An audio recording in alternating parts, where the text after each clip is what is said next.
Hello y'all, welcome back to the journal entry series. I've really been loving this series a lot. It just feels like a FaceTime call, like very just personal and just us. Today I'm going to be talking about why I tapped out of the influencer era. Let me start this off by saying I am not an influencer. I've always said that. I say that to everybody who ever called me an influencer. I am a content creator. There is a big difference. I also have like new gadgets and stuff for my setup that I'm using, so bear with me. I'm still trying to figure it out. But anyways, we're talking about why I got out of that influencer era, the influencer effect, as I like to call it. Well, for starters, I know that influencing is a job. Hello, I have it as a job, right? Not influencing, but to sell products. That's how you make your money. You get brand deals, you push that brand's product, whatever it is, right?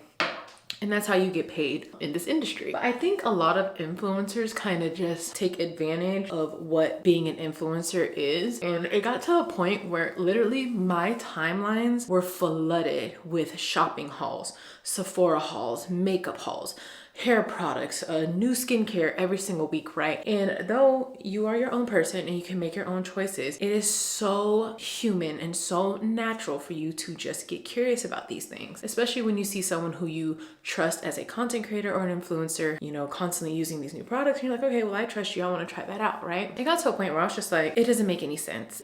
So I went through like this whole season of just unfollowing influencers. I mean, anybody who was just trying to oversell or always had a new product the next week, or oh look, I did $800 worth of a haul, like let me show you all the unnecessary makeup I just bought. I was just like, I'm cutting it off, right? I've cut it off so much that I've even told my agency my brand is not about trying to sell people products. I've never wanted it to be like that. My brand is very much family and healthy marriage, healthy relationships with your kids, with family members, things like that. That's what my niche is. And then we have the travel videos, things to do as a family, creating childhood memories and experiences. I mean, that's just true to me, true to my family, and true to what we represent. I want to stay true to my brand. I want to stay true to what got me to where I am today. And that was always my family content, and people just seeing, especially as a Black family content creator, and people just seeing Black people be so successful without it having to be with content creators. This is way before we were actually content creators. With people seeing that, you can have this life without having to be like a content creator or anything like that. That was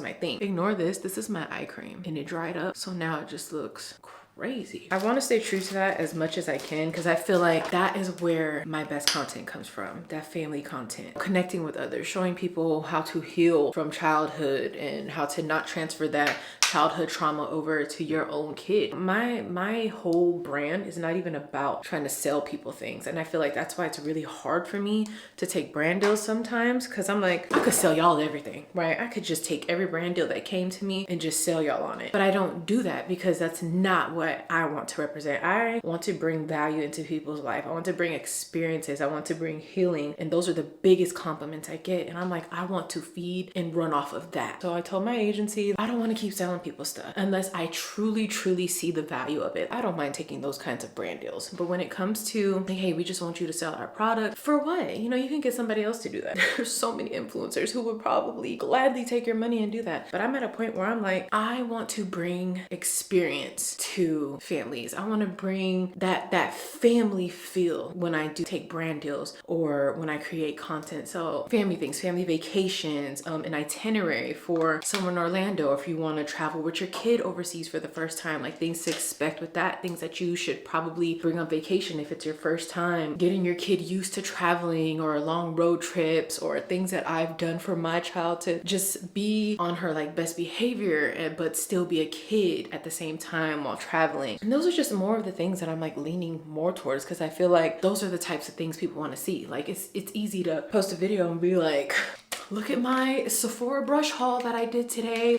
Let me go through every single brush. And it's like, okay, that's cool, but how long does that stay cool for? You know what I'm saying? What value does that actually add to your life? If you don't know by now, me and my husband are very intentional with parenting. I'm very intentional with my content around parenting and healing and relationships and all that. It's all very heartfelt, and it's because it's experiences and things that I lived through, and I want to share these stories. And I just had somebody message me actually and was like, Nia, I I get so much value from your content, and you teach me so much about family, you know? And I think it's so interesting. And then this is the thing that always brings me back to wanting to create content. I'm trying to find my concealer. Hold on. The thing that always keeps me going with content, always keeps me going. And I know that's why I feel like this year is going to be a really good year for me with content creation, because of the fact that y'all reach out and y'all let me know these things. Just why I'm like, oh, you know, leave a comment because I want to know like how y'all feeling, what are y'all thinking, what are your experiences. But she was basically saying like, I love that, you know, you share your story and you're not scared to share your story. And I've had multiple people say this to me. They find me so relatable because it's so easy to see how perfect everybody else lives, or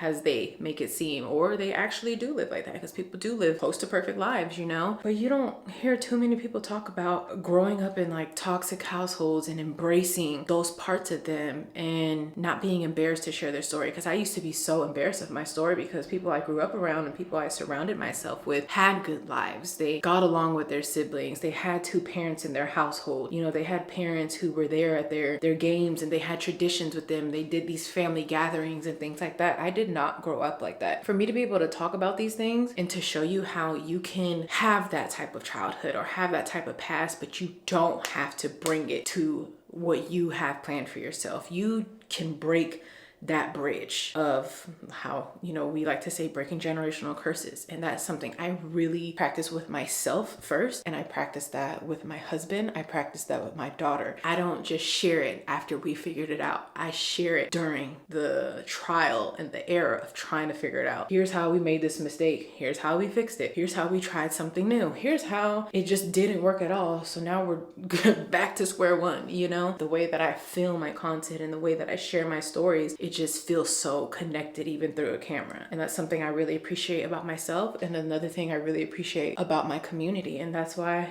I will never stop creating videos. I don't care if content creation were to go out of style tomorrow. I'm still gonna make my content and share my story. I just got a comment on one of my last videos. Someone was like, thank you for being obedient and, you know, sharing how God got you through this and how he's brought you to Texas and how he's done all these things for your family. I thought that comment was just so heartfelt, because I was listening to a sermon and the pastor was saying the reason you see certain people keep getting blessed is because once they get blessed, they share it and they show other people how God did it for them and how God can do it for them too. With that, you're bringing people closer to God, and he's going to keep blessing you because he knows that you're doing his work for him, which is bringing others to him so that he can bring those blessings to them as well. And that really like touched deep, because before I even heard that, I always shared testimonies before this face-to-face stuff was a thing. Like I was always on Facebook sharing my testimonies, whether they were paragraphs long or just a little sentence or two. I was sharing it. It was something that I just felt like somebody's gonna need to hear. Somebody might be going through it. And when I was going through these things, I didn't have people